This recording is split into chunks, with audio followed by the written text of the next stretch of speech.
Eu ia fazer um vídeo comentando sobre esse processo do Ministério Público para retirar a frase de Deus seja louvado das cédulas de real, mas isso é perda de tempo.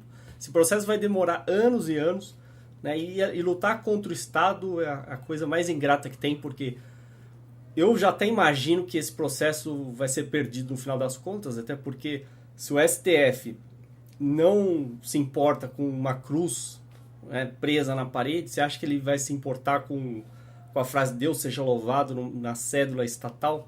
Ele não se importa nem com a frase sob a proteção de Deus na Constituição, dizendo que aquilo não faz parte da Constituição, que não tem o valor normativo, enfim. Então eles não estão nem aí. Eu poderia também citar a obra do Hayek, A Desestatização do Dinheiro, mostrando uma solução para isso, que seriam moedas privadas concorrendo no mercado. A gente não precisaria de um banco central estatal, nem uma moeda estatal. Seria uma solução muitíssimo melhor, mas até isso já foi superado pela ideia que eu vou mostrar nesse vídeo, que é o Bitcoin. Bitcoin hoje é uma realidade. O que é o Bitcoin? É uma moeda virtual. Basicamente é uma rede descentralizada, e essa é uma das belezas do Bitcoin. Peer-to-peer, ponto a ponto. Quem não sabe o que é uma rede ponto a ponto, procure aí na internet, similar ao BitTorrent. Ou seja, não tem um ponto de controle, não existe um servidor central. Então, isso quer dizer o seguinte: se não existe um banco central, não existe alguém que controle essa rede, não tem como alguém decidir se vai criar emissão, né, desenfreada de moeda, gerando inflação, porque é isso que é inflação, segundo a Escola Austríaca de Economia, né, você inundar a economia de moeda como os bancos centrais fazem. E antes que venha algum espertinho querer me corrigir dizendo que a minha definição de inflação está errada, é você que está errado, você que desconhece a Escola Austríaca de Economia. Por que hoje o governo chama aumento de preço de inflação? Simplesmente porque ele não quer ser culpado pelo aumento de preço. É muito mais fácil o governo falar que aumento de preço é inflação, porque assim ninguém vê que o verdadeiro culpado foi o governo que emitiu moeda, expandiu o crédito de forma desenfreada, e isso a gente chama de inflação, gerando como sintoma, como consequência, aumento de preços. Então, na verdade, o que o governo faz, ele mistura a causa com a consequência, com o sintoma. Então, ele pega o sintoma, né, a consequência, que é o aumento de preços, e chama de causa, que é a inflação. E aí, ele transfere a culpa para o mercado, como se aí o empresário fosse malvado por estar aumentando o preço. Na verdade, é apenas uma reação natural do mercado, né? Quem causou esse problema, inicialmente, foi o governo, foi o Banco Central. Outra característica do Bitcoin muito interessante é porque é impossível de falsificar, impossível matematicamente falsificar. Isso é inerente a como o sistema foi feito. Você pode dividir o Bitcoin em partes, né, indefinidamente, o quanto você quiser. E o melhor de tudo do Bitcoin, vamos supor que você tenha 10 Bitcoins sejam sua propriedade, né, no seu computador. Obviamente isso tudo está criptografado, você vai guardar em um lugar seguro, você pode até criptografar e guardar na nuvem, né, que também vai ser um backup bem mais seguro aí do que ficar confiando em um banco. E você pode fazer essas transações com quem você quiser no mundo inteiro, instantaneamente, sem nenhum intermediário. Essa é a verdadeira beleza do Bitcoin. Então, por exemplo, para os parceiros aí do YouTube, né, que ganham em dólar, por exemplo, o YouTube vai pagar em dólar e vai ser feita uma transferência internacional para o Brasil, né? Vai ter o banco como intermediário, é o primeiro intermediário que você vai ter, o banco. Então ele já vai cobrar um deságio aí, para cada dólar convertido vai ter alguns centavos que ele vai cobrar para você para fazer essa conversão, você já vai perder dinheiro, né? O banco vai te cobrar uma taxa também para essa operação de câmbio. E, é claro, o governo vai arrancar também dinheiro seu através do IOF, Imposto sobre Operações Financeiras. Nada disso acontece no Bitcoin. E, além de tudo, o Bitcoin é totalmente anônimo. Ninguém sabe que foi você que transferiu aquelas Bitcoins para outra pessoa ou recebeu de alguma pessoa.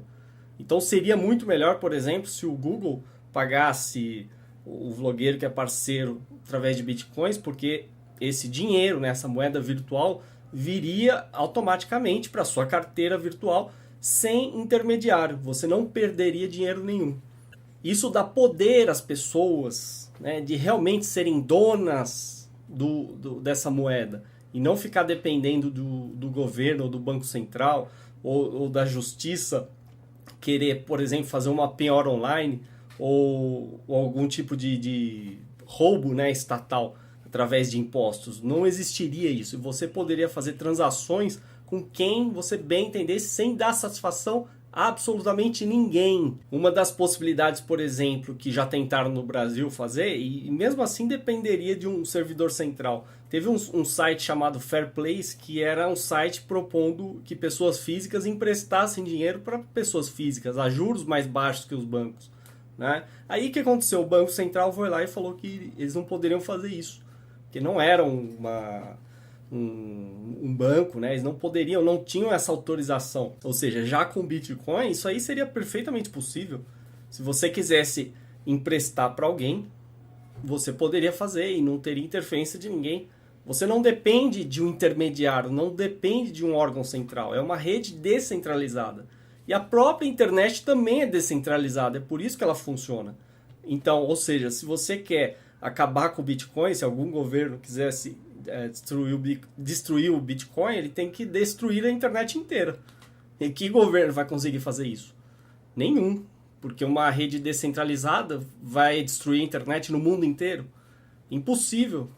E para quem não acredita que essa moeda já está dando certo, veja, por exemplo, esse cartão aí de Bitcoin, que é uma realidade lá nos Estados Unidos. Eu não estou falando que é usado em larga escala, mas já é uma proposta real.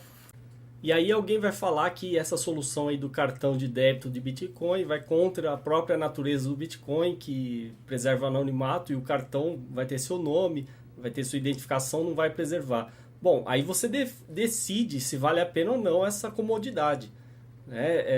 O absurdo que a gente vive hoje é que o governo controla tudo.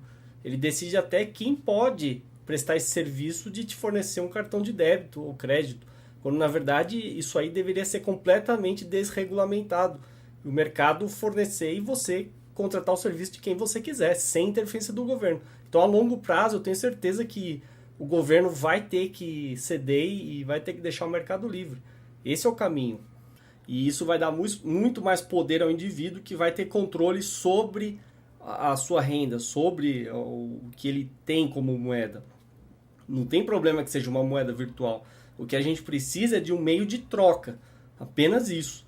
Agora, isso dá a possibilidade de cada indivíduo fazer trocas voluntárias com outros indivíduos sem interferência do Estado, sem interferência do governo. Até porque o governo, através do Banco Central, começou a controlar e a ter o monopólio da moeda a partir do momento que ele viu que assim ele poderia controlar a economia inteira. Então, o Bitcoin é o primeiro passo para você separar o Estado da economia. E aí, meu amigo, vai ser muito interessante, porque a partir do momento que o governo não puder mais usar a sua força para cobrar impostos, né, e ele não puder te controlar, porque esse dinheiro não estará num banco, estará com você. E você vai poder fazer troca com quem você quiser. Aí, simplesmente, o Estado perde toda a sua força. E aí, ele vai fazer o quê? Né? Como é que ele vai proibir algo que é descentralizado? Impossível. Hoje, qual que é a realidade? Você pode fazer compras usando bitcoins? Não, você não pode, porque isso é um processo gradual, lento, né? Paulatinamente as pessoas vão aderir ao Bitcoin, vão começar a aceitar. Por exemplo, o WordPress, que é um blog conhecido, já está aceitando pagamentos Bitcoin. E cada vez mais que as pessoas entenderem e confiarem nesse sistema, entenderem como que ele funciona, né? E lembrar que é um sistema assim, que você não precisa confiar em ninguém, porque não tem intermediário, não tem Banco Central, não tem nada. Aí sim, a gente vai criar um mercado aí de Bitcoins, e aí com certeza nenhum governo aí vai ter mais nenhuma justificativa aí para existir. Deixando claro aqui, essa é a minha interpretação. Eu não estou dizendo que o criador do Bitcoin ele é necessariamente anti-Estado ou anarcocapitalista, não é nada disso. Eu só estou dizendo que a aplicação do Bitcoin serve perfeitamente ao propósito anarcocapitalista.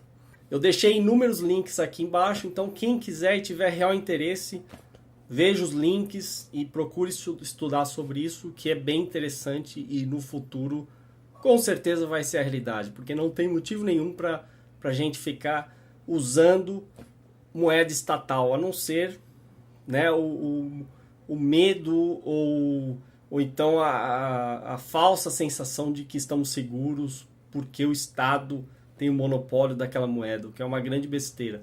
E outro motivo que as pessoas ainda não usam é justamente porque as pessoas não estão usando. Ou seja, quanto mais gente usar bitcoins, quanto mais gente aceitar bitcoins, mais valor vai ter essa moeda. E mais possibilidades de troca você vai poder fazer. Então, maravilhoso. É isso aí. Bitcoin é o futuro.